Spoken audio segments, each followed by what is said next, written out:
Sejam bem-vindos, senhoras e senhores, à terceira série do Paraná. É sempre uma alegria e uma honra recebê-los aqui. Eu sou o professor Antônio, professor de língua portuguesa de vocês. Hoje estamos eu e o professor Luiz dirigindo esta nossa aula sobre o artigo de opinião, né? A gente então vai organizar esse nosso debate em 3 movimentos, né? A gente vai ler e interpretar um artigo de opinião, identificando o tema e a tese do texto, né? São os pontos centrais desse tipo de texto, né? Num segundo movimento, vamos reconhecer argumentos para defender um ponto de vista, né? Diferenciando as principais partes de um artigo de opinião, né? A gente vai, por assim dizer, reconhecer alguns tipos de argumentos, né? Neste segundo momento. E no último momento a gente vai identificar diferentes tipos de argumentos para a produção de uma argumentação sólida e consistente a respeito de um tema, né? Então vamos juntos, né? Há algumas perguntas norteadoras, provocativas e retóricas, né? Para que a gente se familiarize com o tema da nossa aula, né? A mulher que joga futebol enfrenta preconceito? Será que há preconceito contra a mulher em várias áreas? O que você pensa a respeito, né? Notem que a nossa iconografia, a nossa fotografia à esquerda está borrada, né? Ela, por assim dizer, apresenta uma espécie de ruído nesse sistema comunicativo, né? E esse é justamente um dos propósitos dessa imagem, né? O preconceito enfrentado pela mulher dificulta o avanço desse esporte tão fundamental para a nossa cultura nacional, né? Então o artigo de opinião que vocês têm aí, né? Mulheres ainda enfrentam machismo velado no futebol. Este é o título, a manchete do nosso artigo de opinião, né? Ela foi publicada pela equipe Trivela em 9 de fevereiro de 2011, né? E observem o nosso recorte, né? Clube do Bolinha de Jornalistas. Regiana Ritter iniciou a carreira no jornalismo esportivo em 1984, na Rádio Gazeta, emissora em que continua até hoje. Sendo uma das pioneiras na profissão e a primeira mulher a fazer entrevistas nos vestiários, ela conta que o preconceito que sofreu veio de colegas de profissão. O pouco preconceito que eu senti foi de alguns jornalistas que se sentiam incomodados com a minha presença. A grande maioria me recebeu muito bem, mas alguns me olharam com ironia e sarcasmo no início e, com o tempo, com ódio. Ironia e sarcasmo porque eles pensavam, mais uma que vem e passa. E o ódio porque não passei e fiquei. Relembra. A jornalista conta que a pressão que ela mesma se colocava era grande por ter que provar algo diariamente. Eu me pressionava tanto para fazer tudo certo porque em um universo que tinha centenas de jornalistas esportivos no estado de São Paulo, se 1 ou 2 errassem era normal. Agora, se uma das 6 mulheres que eram jornalistas esportivas cometesse um erro, diriam, é porque é mulher. Eu não podia me permitir errar, afirmou Regiane. Independentemente de opiniões, o machismo é real no futebol. Só não percebe quem não quer. E pior, só não age contra quem não quer. Então vamos para a nossa primeira reflexão, né? Observem que é um tema bastante delicado, mas necessário ser debatido, né? Essa é uma das motivações do artigo de opinião, sempre, né? Ele parte de um problema da atualidade e tenta promover um debate a respeito deste tema, tentando, por assim dizer, ampliar os avanços civilizatórios neste campo, né? Então o nosso comando na atividade 1 diz, releia. E nós temos um recorte. Agora, se uma das 6 mulheres que eram jornalistas esportivas cometesse um erro, diriam, é porque é mulher. Eu não podia me permitir errar, afirmou Regiane. Você sabe que tipo de argumento é este usado no artigo de opinião? Atentem na fotografia à esquerda, compondo a nossa iconografia, né? É uma fotografia de Renata Ruel, comentarista, né? É uma das pioneiras do jornalismo esportivo, feito por mulheres, protagonizado por mulheres, né? Mas voltando ao nosso enunciado da questão, que tipo de argumento é esse? Eu tenho certeza que vocês já são capazes de reconhecer. Respondam aí que eu já volto comentando com vocês o nosso gabarito.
Vamos juntos, minha gente, repensar esse tipo de argumento, né? É um argumento de autoridade, pois Regiane é autoridade especialista no assunto. É um argumento difícil de refutar, pois quando um especialista afirma algo, é com amplo conhecimento, né? Neste caso, além da larga experiência, né, há uma formação científica por trás, né?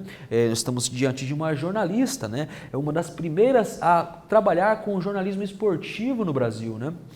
Então, o argumento de autoridade tem essa característica. Ele pode ser refutado sem dúvida nenhuma, né? Mas a refutação precisa ser muito consistente para dar conta de um argumento de autoridade. Não é só o argumento de autoridade que nós usamos para convencer as pessoas, né, persuadir as pessoas, seduzir as pessoas da nossa opinião, né? O argumento de autoridade é caracterizado por citações diretas ou indiretas de especialistas no assunto, né? Autoridades, profissionais, professores, pesquisadores, cientistas, né? O argumento estatístico deriva de pesquisa com base em dados coletados e tratados com rigor de classificação e controle, né? Estamos falando do campo estatístico, uma disciplina científica, né? Que trabalha justamente com o levantamento e organização sistemática desses dados. Também um tipo de argumento muito comum na linguagem jornalística em artigos de opinião, né? O argumento de causa e consequência embasado em relações claras de explicação dos motivos e o que decorre do fato problematizado, né? É o que a gente chama de argumento lógico, né? Que aponta as causas e as consequências de qualquer eventual fato. Há ainda o argumento por evidência ou comprovação. Ele leva o leitor a admitir a tese ou conclusão, justificando-a por meio de evidências empíricas, né, experienciadas pelo leitor, né? É muito comum e muito sedutor esse tipo de argumento em artigos de opinião. Há ainda o argumento por comparação ou analogia, cotejo por assim dizer, né? É baseado em fatores de semelhança ou analogia evidente diante do que é problematizado. A comparação é sempre didática, né? O articulista, aquele que escreve o artigo de opinião, sempre deve ser didático a fim de convencer o seu leitor, né? E, finalmente, o argumento por exemplificação ou ilustração, como a gente também chama, né, baseia-se em casos representativos, os quais, por si sós, já são suficientes para justificá-la, né, geralmente de amplo conhecimento dos leitores, né, é um exemplo que faça parte do conhecimento de mundo do leitor. É muito comum em artigos de opinião e em outros textos que tentem nos persuadir, nos convencer, né. Então vamos para a nossa segunda reflexão desta aula, né? Releia. Independentemente de opiniões, o machismo é real no futebol. Só não percebe quem não quer. E pior, só não age contra quem não quer. Este é o recorte, né? E o nosso enunciado, a nossa questão é, essa parte do texto se refere a que parte de um artigo de opinião, né? Você concorda com o que leu, né? Atentem à nossa imagem, né? Um dos maiores estádios do mundo, né? Pensem aí com carinho, eu já volto comentando com vocês o nosso gabarito.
Vamos juntos, minha gente, né? Essa parte do texto se refere a que parte de um artigo de opinião, né? Compõe o título, a linha fina, a introdução, o desenvolvimento, a conclusão, né? Você concorda com o que leu? Faz sentido para você, né? Essa parte é a conclusão do texto. O artigo retoma a tese defendida na introdução, reforçando sua posição. Essa é uma estratégia muito produtiva e persuasiva, né? A gente apresenta lá na introdução a tese e resgata, a retoma na conclusão, né? Fechando um círculo de raciocínio, por assim dizer, né? Você concorda com o que leu? A resposta é pessoal, mas naturalmente a gente sabe que existe machismo em várias partes da sociedade, inclusive dentro do campo de futebol, né? No futebol. Então, qual é a estrutura de um artigo de opinião? Os artigos de opinião geralmente giram em torno de questões polêmicas, assuntos cujas soluções apresentadas não são consensuais, né? Não há consenso. Na introdução, o autor localiza a tese que defenderá. No desenvolvimento, o autor assume uma posição em relação à polêmica. Mas não basta dar a opinião, é preciso também sustentá-la com argumentos. No desenvolvimento onde a gente encontra a maior parte dos argumentos, né? Na conclusão, deve haver uma articulação lógica entre as ideias apresentadas antes, desde a introdução. O conteúdo, né? Posicionar-se explicitamente em relação a uma questão polêmica faz parte também do posicionamento neste artigo de opinião, né? Que se manifesta e se precipita no enunciado, né? Formular claramente a questão problema, né? É preciso ter clareza e levantar questões interrogativas, né? A fim de seduzir e enredar o leitor, né? Tomar conhecimento do que já foi dito sobre o assunto e por quem, é preciso não falar sozinho, né? Falar com quem já falou a respeito. Inserir a questão no contexto do debate, né? Contextualizar a questão. Dar um título adequado e interessante ao conteúdo articulado, né? O título é, digamos assim, o pacote desta embalagem, né? Ele deve ser bem escrito, deve ser sedutor. Um outro elemento importante é incorporar a posição de outras pessoas, seja para concordar, seja para discordar, né? É necessário dialogar com outros artigos, né? E argumentar com fatos, dados, exemplos, evidências, princípios, comparações, citações da opinião de especialistas e etc, né? É assim que nós temos um texto consistente, né? E finalmente, argumentar significa convencer e persuadir, e é isso que precisa ser feito durante toda a produção com relação ao conteúdo desta, né? Para tanto, é preciso ter o cuidado de não entrar em contradição com aquilo que se defende, né? As contradições, que são muito comuns em textos literários, por exemplo, né? Aqui devem ser evitadas, eliminadas, né? Então, eu deixo para vocês uma produção textual, né? Qual a sua opinião sobre o futebol feminino no Brasil? O que você sabe a respeito? Agora, a sua vez, acesse o aplicativo Redação Paraná em redação.pr.gov.br, escolha a proposta de artigo de opinião com a seguinte temática, né? O futebol feminino no Brasil. Deixo com vocês aí esse trabalho, eu já volto comentando.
Observe, minha gente, que essa proposta de produção textual, de repente pode te servir aí como uma profissão futura, né? O que você vai fazer ao bem e ao mal, né? É uma espécie de artigo de opinião, né?